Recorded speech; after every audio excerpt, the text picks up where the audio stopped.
Well, I know it's been a minute. My short's been going crazy. We already got one message. I'm going to go ahead and pull 3 cards. We're going to get right into it. I'm going to take it. I wanted to fall out. And we got another one more. Alright. There we go. Yeah, like that. Yeah, like that. Okay, there we go. Alright. So, because the second card didn't fly out, it kind of like slid out and I took it. I decided to take another card, but I'm going to do a read with the card that flew out, and I'm also going to do a read with the card that slid out. Okay? So, but before we get into it, we got the sacral,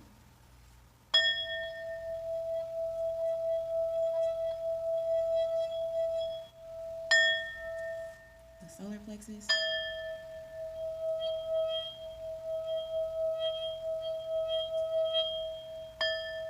and the third eye.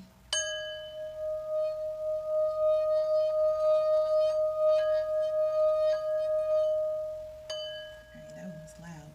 Okay, so this is a deep message, so just right off top, before I even get into the cards, your sacral chakra has everything to do with your creativity, your sexuality, the passion that you may have for life. Your solar plexus is your confidence, your courage, and your strength, as well as your gut feelings. Your third eye chakra is your discernment, your wisdom, and your foresight.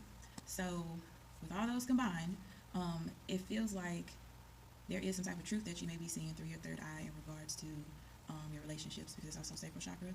You just have to be confident in what you are picking up. You are picking up what they are putting down, so trust your gut feelings, trust your instincts, and move accordingly. That's what I'm picking up just right off top. And also listening to your body as well, and kind of walking in that, having no fear, having the courage to go get a checkup, or having the courage to check in with your body and giving it the things that it needs. Also taking risks on personal projects, passion projects, things of that nature, and just kind of being realistic with your foresight and not giving yourself unforeseen, unrealistic expectations.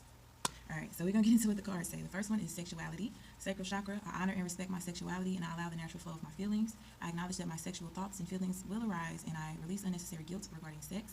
I am open to the positive sensual feelings coming to me from others. At the same time, I keep my sexual activities well directed and in balance. So I'm hearing heavy on the last part. Keeping those sexual activities well directed and balanced. I ain't trying to call nobody out, but just keep them well directed and balanced. And then also don't allow anybody to guilt you into doing something that you're not ready to do. Also beware of anybody who is coming at you in lustful energy. Use your gut feelings and use your third eye to discern, what their intentions are with you. Don't get caught up in the potential or any unrealistic expectations of what they may be presenting. Believe what they are showing you. And then don't feel guilty, if you want to indulge, but just also make sure that the boundaries are clear, as well as the communication before you move forward in doing such things. And then ask yourself, is it productive for you? Is it productive for your body? Then as always, when this card comes out, I always encourage you to go, get checked out, go to the doctor, and make sure, whoever you bumping bellies with is doing the same. Then we got self-worth and self-esteem, solar plexus. I honor myself by doing things that please me, not only those that please others. That's what I was saying. Don't feel pressured into doing something that you don't want to do. Also, if you already are in a relationship and you do not like what is going on in the bedroom, speak up. That's your partner. You should be able to have a candid conversation about what you like and what you don't like in the bedroom. I am empowered as I release the need to live up to other people's unrealistic expectations of me. When I respect and approve of myself, others will naturally do the same. I'm hearing like it's a red flag if you go out with somebody and they just expect to like bed you immediately after. It shouldn't be like done with the intentions to exchange fluids. It should be done with the intentions to exchange energy. That's what I just heard. When I respect and approve of myself, others will naturally do the same. So obviously holding out seems to breed more respect from the other person, but how they view you really doesn't fucking matter. Move in a way that will breed respect for yourself. So if you feel like you can indulge and still maintain self-respect for yourself, you still can wake up in the morning with no regrets and look yourself in the mirror, that's all that matters. But if you choose to, not indulge, you're not any less of a sexual being, you're not lame, and you're not ratchet, if you do indulge. It's just all about how you view yourself, and you use your discernment within the circumstances. I teach others how to treat and respect me by how I treat and respect myself, yeah. I know I am worthy of love and respect. The boundaries I create with others acknowledge my self-worth. So, yeah, it could be leaning to the other side about it's heavy on like teaching people how to like treat you and respect you. If you are dealing with somebody that's small-minded who will feel like you are XYZ because you did XYZ with them, go ahead and set a boundary with that person and get that person up out of your life. That's not the type of energy that you need, because it takes two to tango. Because if they hit, shit, you hit too. At the end of the day, y'all both got hit. So value your self-worth and your self-esteem. Keyword being self. and I can't stress enough to do what's best for you. Inner knowing. I trust my inner knowing, and I am at peace with myself. I create more moments of stillness and silence, and I listen for the truth. I am open to connecting with and listening to my gut and my heart's feelings, and I don't override them with my mind's logic. I practice meditation, prayer, and contemplation. So if you need the answers, just sit with yourself, use that discernment, trust your gut feelings. Do not try to romanticize or intellectualize, is that a word?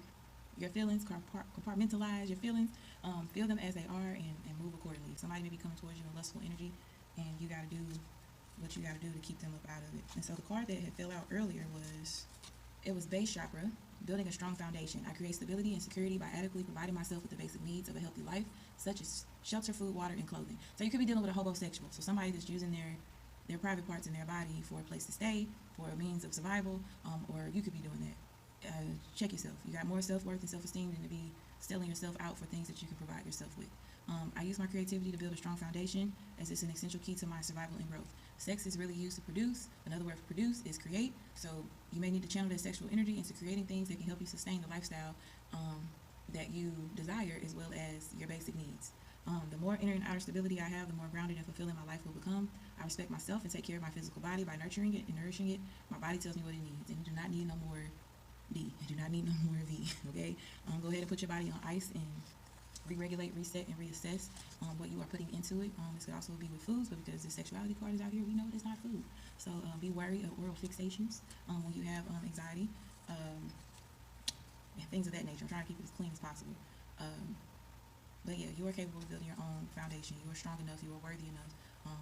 You deserve love and respect. Don't let anybody sexmatize you or gaslight you into thinking that you need them to have a strong foundation, or that you can't find it like that anywhere else. If you ain't even lived half of your life, if you think it's good now, I guarantee you can find something a little better along the line, especially the older you get and the more boisterous you do become, in the bedroom about the things you don't like, the things you do like.